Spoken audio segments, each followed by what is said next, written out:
Welcome to part 8 of our 12-part Value Gap webinar series, where Mike Clark and I teach business owners and their advisors how to prepare their business for a successful exit. Today's topic is the pre-sale audit, identifying and fixing deal killers before they hit due diligence. So I want you to picture the day that you finally sell your business.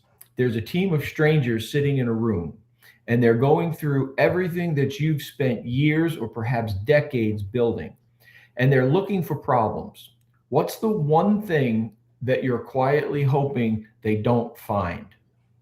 I want you to hold on to that answer for a moment.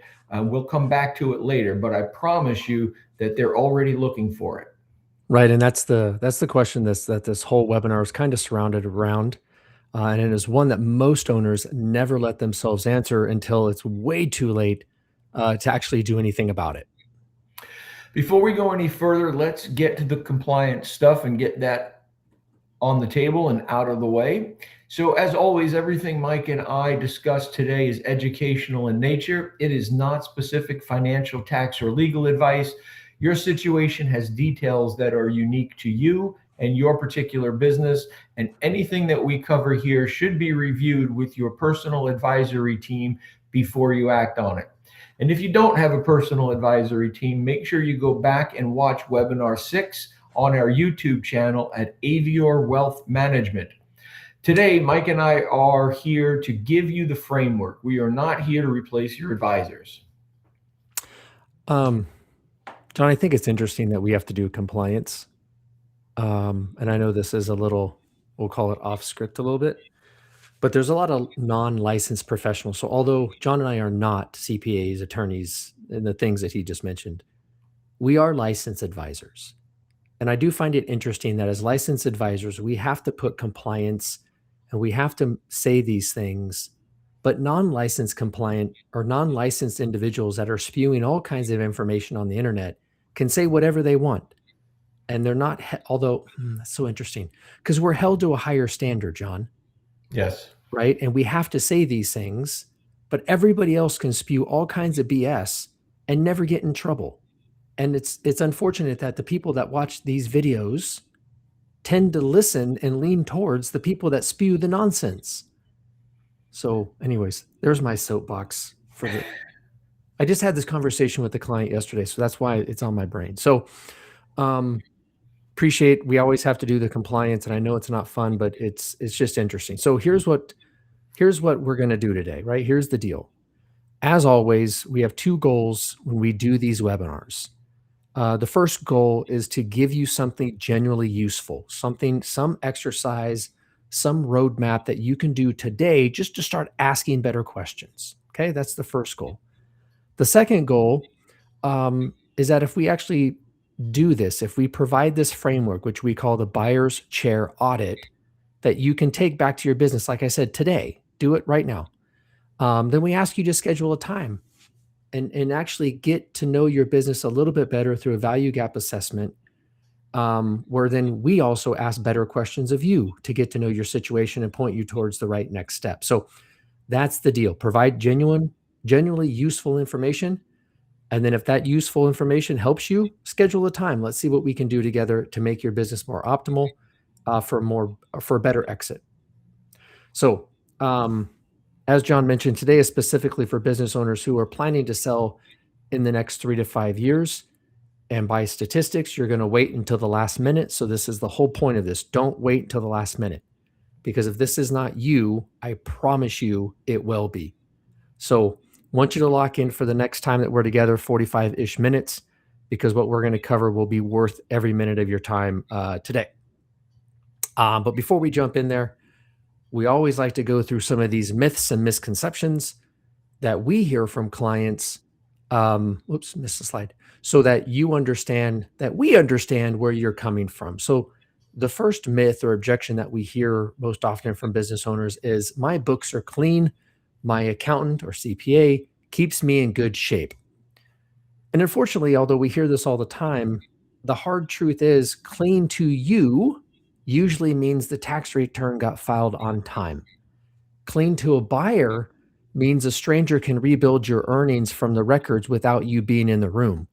So those scenarios are two completely different standards. And the gap between them, which we've talked about in every webinar thus far, is where deals get repriced. Mike, I don't know if you found this as well, but in my experience, the owners who are most confident that their books are going to just sail right through, they're often the ones who have never actually had an outside party stress test them. And in many cases, that confidence in self can be the blind spot. And John, that's a great point, because most business owners never benchmark any of their professionals. I mean, I've talked to business owners that I've had my CPA for 10 years. And I'm like, well, that's great. Do they do the same thing over and over again? Or are they bringing new things to the table? Most oftentimes, the business owner says, well, what should they be bringing to the table? If that is your answer, that's a problem. And I don't just mean to pick on CPAs. If your attorney is not bringing you ideas to optimize your business, that's a problem. Mhm. If your financial advisor, if you have one, isn't bringing ideas to optimize your finance and your retirement plan, that's a problem. So all of these benchmarks, all of these questions, thinking that you're taking care of, I'm not saying you're not. I'm just saying you need to look into it, because that kind of goes to this the second kind of myth, is that my attorney has the contracts handled. And that could be the case. But having contracts is not the same as those contracts surviving a sale. Most owners have never checked whether their agreements actually transfer to the new owner. And that is one of the first things the buyer's council is going to look at. And then, myth 3 is I'll deal with this when I actually get an offer. And statistics show this is hands down the biggest one. And by the way, it's the most expensive out of all of them, because the moment you have an offer on the table, you have the least leverage you will ever have to fix anything. Later is exactly when you cannot afford to be finding these problems, because you do not have time to fix them. And myth number 4 is my business is simple, Mike. There's nothing to find. And of course, we understand why it feels that way from the inside of the business. But simple to run and clean under a buyer's magnifying glass, those are not the same thing. So a customer concentration can be an issue. For example, a handshake deal, which happens all the time, a tax position that nobody has revisited. And none of those feel like problems until somebody with the checkbook starts looking under the hood. Absolutely. It's always under the hood, the dang hood. So myth number 5. I have thought about this, but I have never gotten around to it. Look, that one will come back and literally bite you in the ass at the end, because the cost of not getting around to it is part most owners underestimate, and it could cost you hundreds of thousands of dollars, if not millions of dollars, at the sale when you go to exit.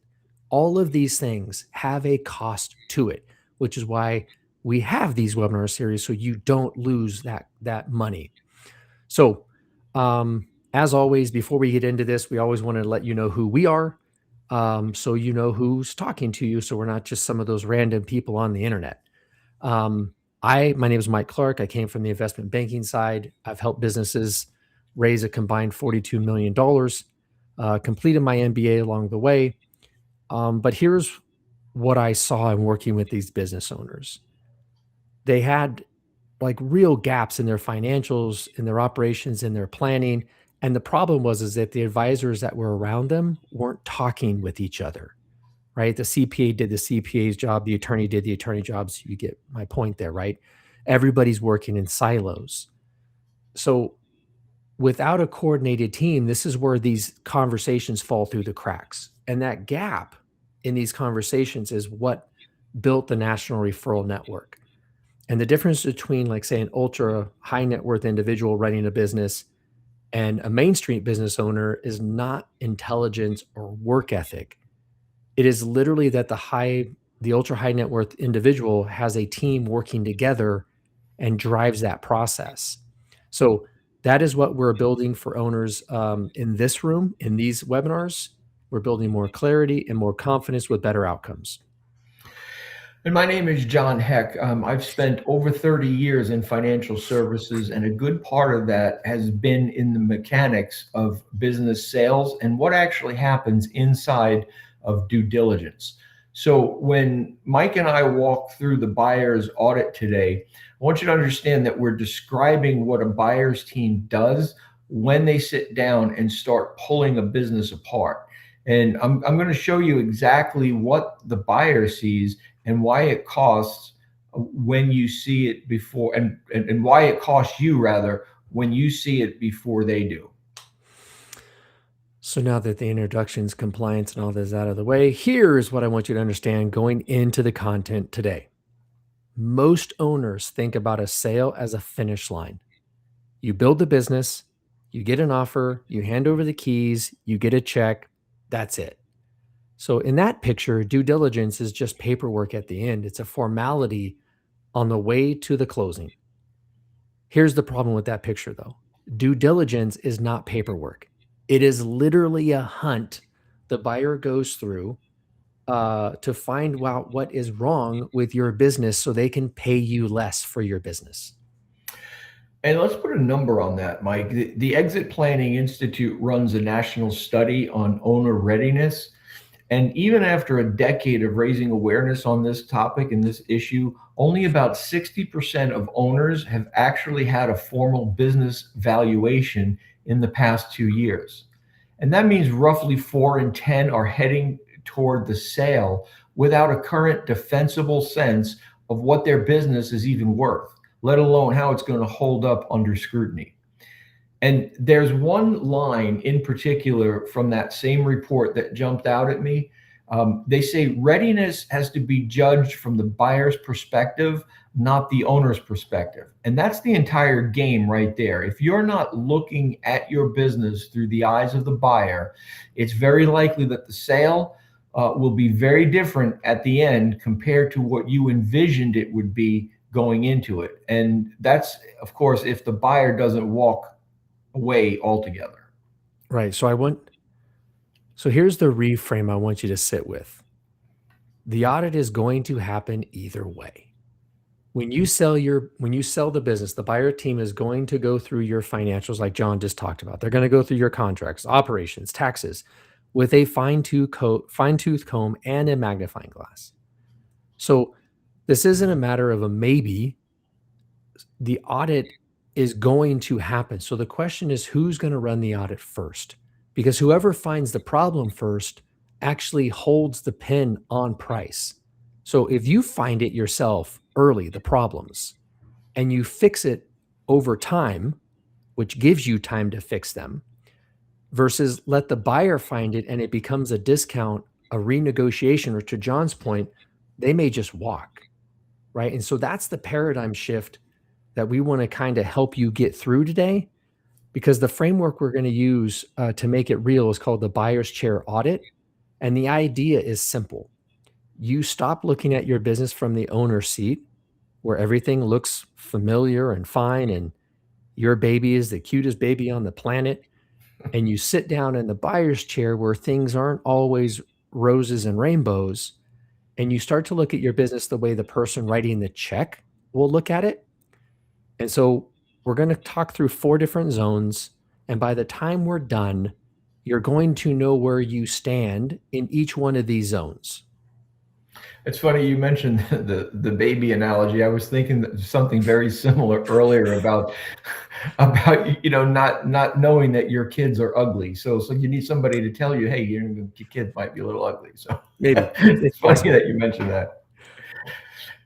So I want you to understand that the buyer's chair audit is not a product. It's not something that we're here to sell you. It's a diagnostic tool. And we're going to walk you through it today so that whether you work with us or you don't, you're going to leave here with a much clearer picture of your business. And so here's what I want to ask, right? Before we get any further, Look, if we show you a simple audit to get this conversation started, to get your wheels turning, to start asking better questions, will you be willing to run it on yourself first today? A very simple format. Now, obviously, a full audit is way more in depth, and we're not doing an audit because that's not what we do. But we're going to give you the framework to start the conversation. And so, if we can do that today, I want your commitment that you would at least go through this very simple exercise, right? That will give you the tools to start. Wow, I need to fix that. Oh, that came up. Just something to open the door to the conversation. So if you're willing to commit to that, then here's what we want to do first. We want to describe two types of business owners. And hopefully you recognize yourself in one of these two, or better yet, you've known another business owner that falls in one of these two categories. So the first profile is an owner who plans to handle readiness when the time comes, which most owners do. Runs a great business, a great operator. He knows his business inside and out because he is the operator. He figures out when the buyer shows up, he'll answer whatever questions they have, move on, provide the information, because he knows the business better than anybody, right? He is planning to deal with the details once there is a real offer on the table. And in the meantime, he has told himself the business is in good enough shape. It's just good enough. And profile two is the owner who treats the sale like the high stakes transaction that it actually is. She already has sat in the buyer's chair and looked at her own business the way that a potential buyer is going to look at it. She has found a few of the soft spots on her own timeline, and she's cleaned up those financials. She's, fixed the contracts, documented operations, and resolved any tax questions before anyone from the outside starts, asking questions and looking around. And when the buyer's team shows up, the answers are already sitting on the table. Why? Very simply, it's because that she already knows the questions that they're going to ask, and that's what this buyer's chair audit uncovers. And like with all these scenarios that we provide and these buyer profiles and these client stories, which are illustrative purposes only, right? We want to be clear is that as a business owner, it's not indicating that you've done anything wrong, right? You've run your business based off of the default playbook, and that default playbook says the business will speak for itself, and you'll handle problems as they come up because that's what you do every day. And that works fine for operating the business. It does not work for actually selling the business.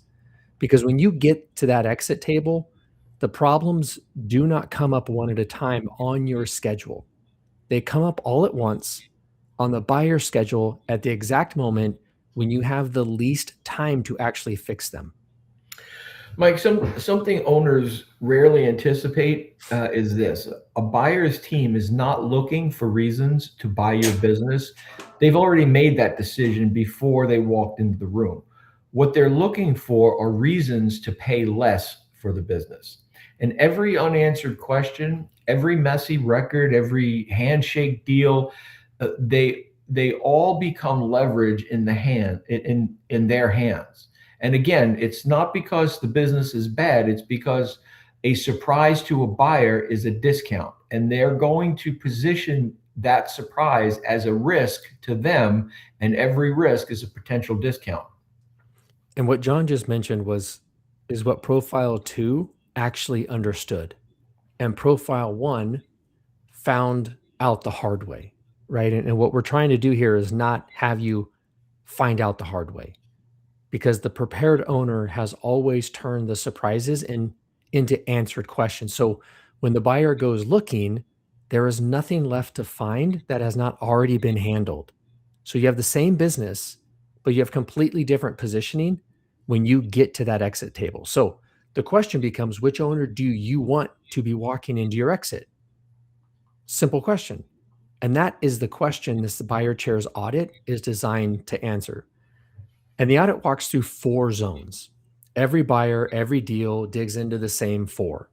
You have financial integrity, you have legal exposure, operational dependence, tax cleanliness. Those are the 4 areas. And for each one, we're going to go give you kind of the silent questions the buyer is going to ask, because they will not say it out loud, but it is what they're thinking the whole time in the background.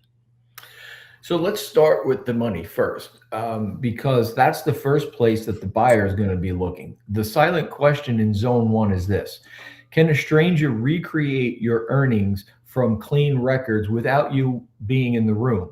Not with you there to explain it, but without you there. When a buyer evaluates your business, the first thing that they do is try to verify your profit. They're going to pull your financials apart, and they're going to ask whether the earnings that you're claiming actually hold up. And this is where 2 things typically trip up owners. The first is customer concentration. If 1 or 2 customers are most of your revenue, and those relationships belong to you personally rather than the company, a buyer sees fragility there. They don't see strength. And the second is add backs. And that could be things like maybe the car that you're driving, travel, a family member or 2 that may be on payroll. Every add back you cannot cleanly document and explain. The buyer simply is going to delete it like it never existed. And when they delete it, your earnings drop and the whole deal gets priced off of the lower number. And here's what really makes kind of that brutal scenario. The business did not change anything. Like, your actual profit didn't change. The only thing that changed is what you could prove to a stranger. So zone 1 is not about whether your ad backs were fair. It is about whether they survive someone who does not trust you in providing the financials cleanly. It's the biggest thing. So clean numbers do not help you if the legal ground underneath them is soft, right? So zone 2 here is legal exposure. And the silent question here is, does the company actually own what it is selling? And do the contracts survive that sale?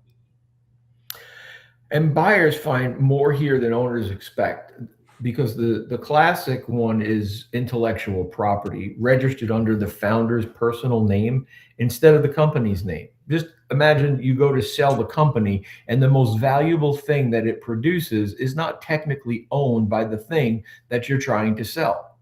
That's a problem. Then there's the contracts that don't assign on a change of control of the business, which is a technical way of saying your best customer agreement can legally disappear the moment that you sell the business. And handshake deals are also an issue for a lot of businesses. A major account with no signed agreement feels like a sign of trust when you actually enter that agreement or build it or provide that handshake. But it looks like a giant hole in your earnings when a buyer is looking at it. So the pattern in zone 2 is that the value you think you are selling and the value you can actually transfer may be 2 different things. And a buyer only pays for what can be transferred. They're only going to buy what they can buy. Everything else is left to the side. So zone 3 might be the most uncomfortable one. And this is operational dependence. And the silent question here is, can a buyer take the keys and run this business without you? And a lot of books talk about this. Gerber's E-Myth talks about it, become the difference between a business owner and a CEO. And what we're talking about here is you becoming an actual CEO of your company. Because the quick test here is that if you were unreachable for a month, say a week, would your business keep running the way it does now? And if the honest answer is no, then a lot of the value lives in your head. And let's be honest, a buyer can't buy what's in your head. This is different from keeping good people, which is a separate topic. And we've actually done a webinar on that topic. But this is about whether the business itself can operate without the owner being the answer to every single question. If the processes live in your memory instead of on paper, if every real decision routes through you, then what you're selling is a job that requires you to show up every day. And buyers pay far less for a job than they do for a business that runs on its own. And notice how these start to connect. If you are the operation, then your customer relationships are personal, which drags zone one down. And the zones are not separate boxes. If you look at it from an operational standpoint, they all lean on each other. And so zone four, the quiet one, is the tax cleanliness. And the silent question here is there a surprise buried in the filings that becomes the buyer's discount? So things that were easy to set aside until someone with a checkbook starts asking questions, like an unresolved lien, for example, a sales tax in states that perhaps you didn't realize that you owed because you have customers there now that you didn't have before, and contractors who, if you look very, very closely, probably should have been employees instead of contractors. And this is a big one for a lot of businesses. A tax position that was aggressive but perfectly fine right up until a buyer's advisor flags it as a risk that they're not willing to inherit. And here's the key. In a sale, your tax surprise does not stay as your problem. It becomes the buyer's problem to clean up after you're gone, which means that they're going to price it as their risk. And as such, that their risk becomes the discount. And you don't want that discount. No. Right? You don't want to lose hundreds, if not millions of dollars because of these gaps. Because I hope what you're seeing across all these four zones, the theme is roughly the same, right? To a buyer, a surprise equals discount. And I don't want to say this overly boldly, but that discount happens every time there's gaps like this. It's not sometimes, it's every time. So your potential to either make hundreds of thousands or lose hundreds of thousands is a real cost. And so here's a scenario that shows what it costs to skip what Mike just talked about. This is an example. Of course, it's not a real client, but the pattern is one that we have both seen play out over and over again. And here it is. You got an owner of a business. He ran a solid business, similar in size to many of the businesses that you run, perhaps. But when he decided to sell, he did what Profile One does. He trusted that the business is going to speak for itself, and he just waited for the process to tell him what needed attention. He had 3 soft spots, though he never actually recognized them as such while he was running the business.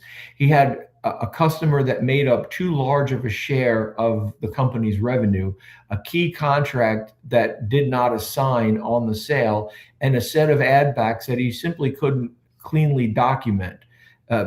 None of them felt urgent at the time while he was running the business day to day, so they never got addressed. But here's what actually happened. The buyer's team went looking for these things, and the way buyers teams typically do, right? They found that all three during due diligence, and not on his timeline, on theirs, and that's a key difference. At the exact moment that the seller had the least room to do anything about it. So each one became a reason to push back on the price, and he spent the back half of his own deal on defense, answering questions that he never thought through under pressure with the clock ticking. And look, I said this before, I'm going to say it again. We say it in all these webinars, is that the first owner in this scenario did nothing wrong with how they built the business.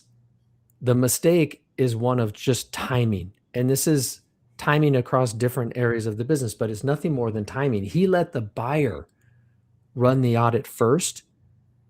And so by doing the audit as yourself, as the business owner, that becomes a solvable problem, right? So it just had to be solved before the buyer sat down, not afterwards, right? And we want to be clear with that. Nothing wrong You just have to get ahead of a problem that you may or may not know is even there. And so I want to stop and do something with you guys right now. So wherever you're sitting, wherever you're watching this thing, just sit, think about these questions, because we're going to go through the 4 zones on your business. And for each one, I want you to give yourself a color, right? So green, if you're comfortable with a buyer's team looking at it tomorrow, not in the future, tomorrow. I want you to give yourself an amber color if you're not sure, and red if you already know there's a problem there. So zone 1, financial integrity. If you look at your financial integrity right now, would you grade it a green, amber, or red? Okay. Zone 2 is your legal exposure, your contracts, your agreements. I mean, look at your employee handbook, look at your employee agreements across the board, legal exposure, green, amber, or red. Zone 3, your operational dependence. John mentioned having a concentration of revenue to one client. Is that you? Think about that. Zone 4 is tax cleanliness.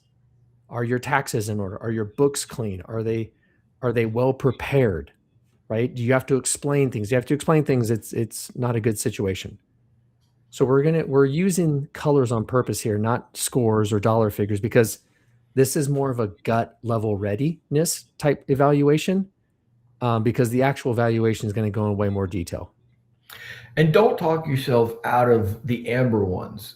Amber usually means that you've never actually checked it. And in due diligence, unknown problems, the unknown and problem. So in other words, the amber and the red, they all land in the same place from the perspective of the buyer. So now the real one.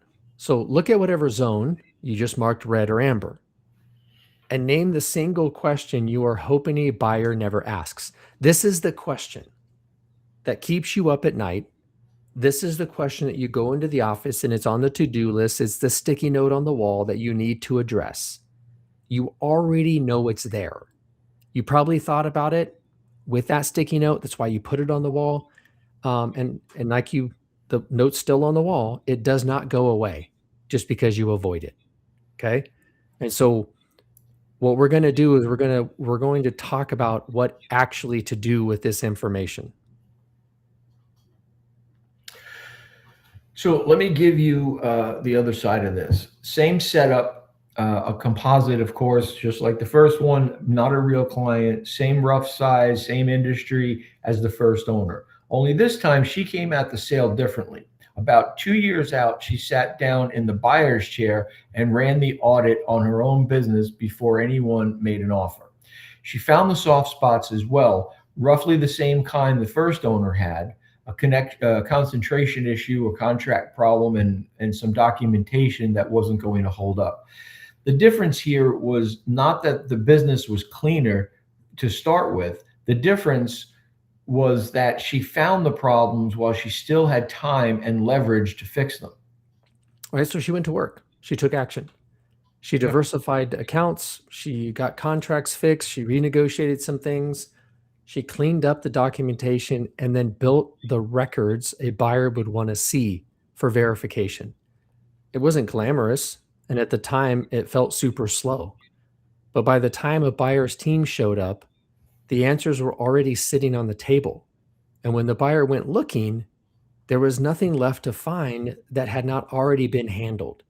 So same 3 soft spots the first owner had, but completely different positioning, because she actually sat in that chair first, identified the problems, and then fixed the areas that fell into those red zones that she identified. So you have to run the scorecard. You have a red zone and a dreaded question. The natural next thought is, okay, now what? What do I actually do with that?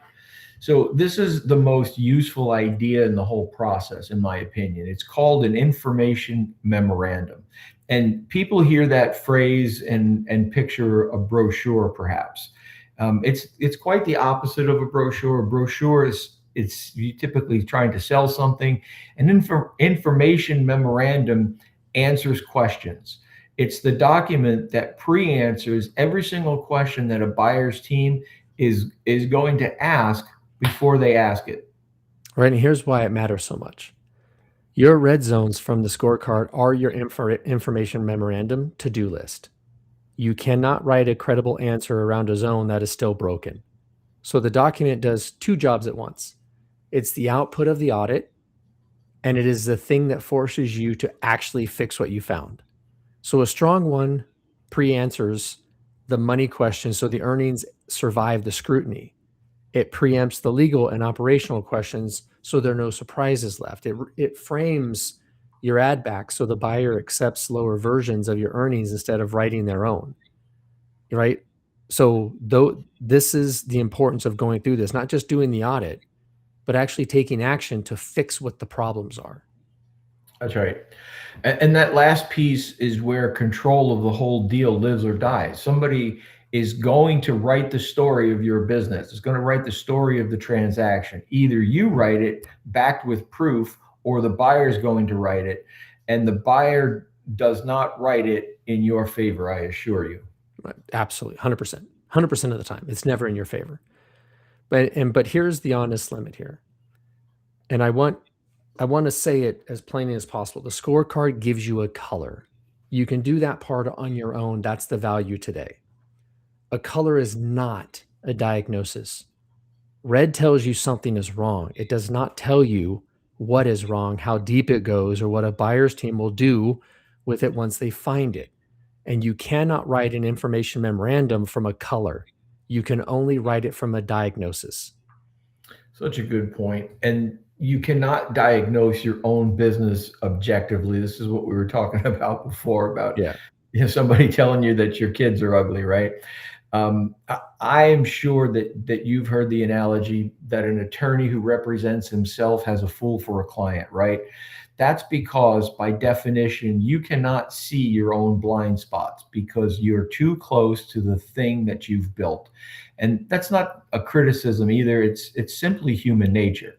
A real pre-sale audit puts an M&A counsel, maybe a tax advisor, and your financial advisor in the same room reading your business the way a buyer's team of people will look at the situation, and turning your reds into a fix list that you can actually control now and do something about. Think of it like a punch list of things to do before you move into a new house. Only this punch list prepares you for a successful sale and exit. That's the difference between good advisors and a coordinated team. And this has been a common theme throughout all of our webinars. Good advisors each answer their own questions, their own piece in their own silos, as we've said over and over again.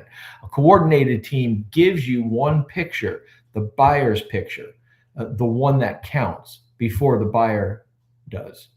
I feel like a game show host, and that is why we built the National Referral Network. I don't know why I did that. It just kind of was in my head, but that it is the reason. What John just talked about, having that coordinated team, is really the reason National Referral Network was built, right? It's not meant to replace the current advisors you have, but to coordinate them so that the left hand and the right hand are working. They're not working against each other. They're actually working for the best possible outcome. Because look, you've built this business over years of good decisions, and the sale should not come down to one problem that nobody looked for because nobody asked the right questions. And so with all that, let's summarize kind of what we covered today. So the buyer's chair audit is 4 zones. Financial integrity. Can a stranger recreate your earnings without you in the room? Legal exposure. Does the company own what it sells, and do the contracts survive the sale? Number 3, operational dependence. Can a buyer run it without you? Number 4, tax cleanliness. Is there a surprise in your filings that becomes the buyer's discount? You run the scorecard, you find your reds, and you turn them into answers before the buyer turns them into leverage.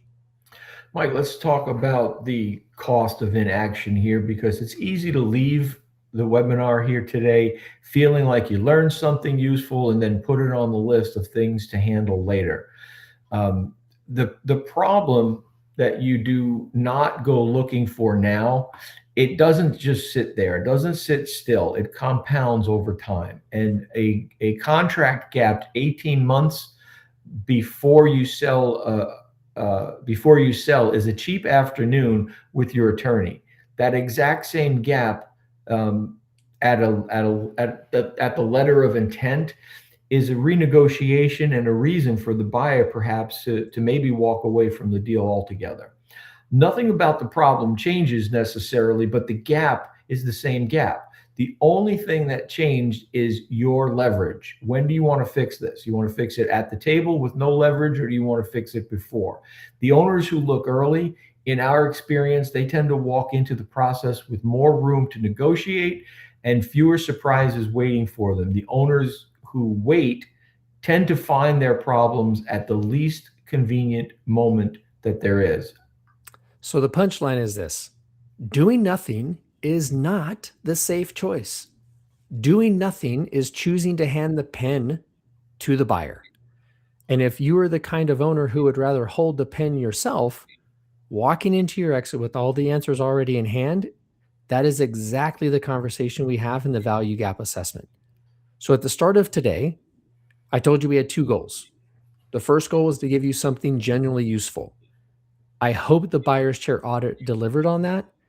I hope the information on here, some of the stories and some of the stats delivered on that, because the second goal was that if we did deliver, we're going to ask you to take the next step. We are about taking action. This, like to John's point, we don't want you to put this on the shelf and hopefully, like everything else, wait for tomorrow.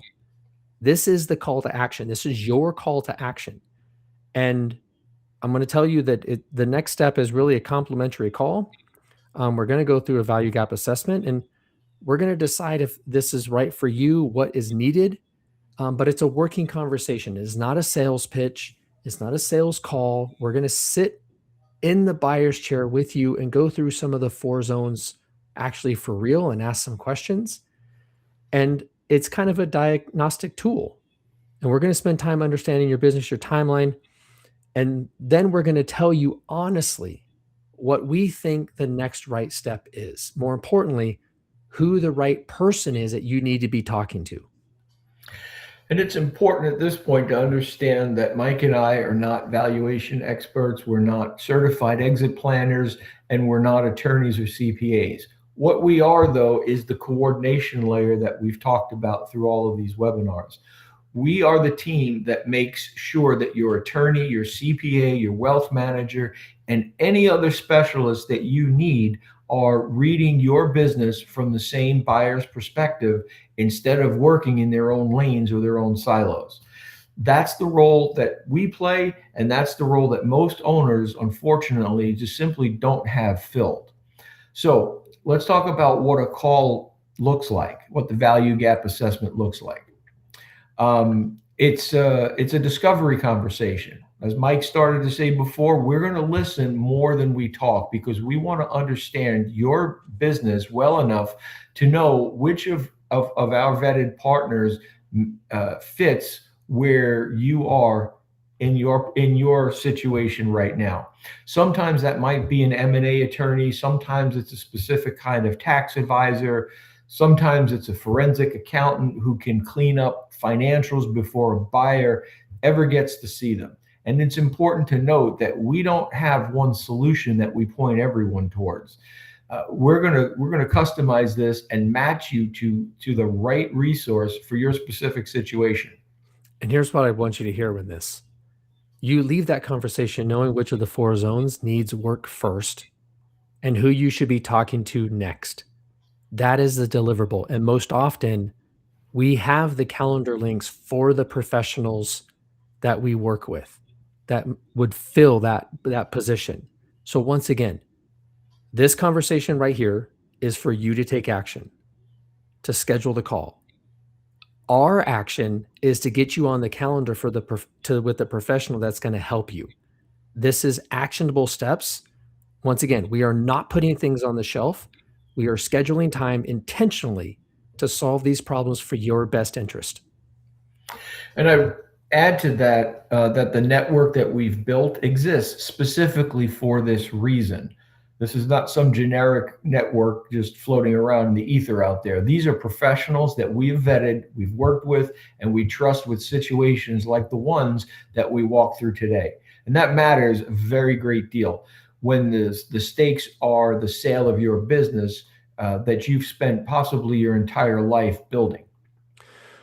So if you want to book that conversation, scan the QR code on the screen right now. It'll take you to our calendar, schedule time that fits your needs, and I promise you, obviously, we will be there. Or you could go to the link below the QR code. That'll take you there as well. You pick the time, we do the rest. So come sit in the buyer's chair with us, find your soft spots while you still have every bit of time and leverage to fix them. So schedule your time. But before we wrap, look at where this goes next. Everything today was about one thing: keeping the most of what you built when you sell. Webinar 9 in 2 weeks picks up the day after the wire hits. And that is called the post-exit wealth architecture. And here is where most business owners never see coming. The day you sell, you stop being a business owner and you become, whether you planned it or not, the principal of your family office. A large amount of liquidity lands in your lap all at once. And the skills that built a great business are not the same skills that manage that kind of money. So we're going to walk through how to build a real family office structure without needing $100 million to do it.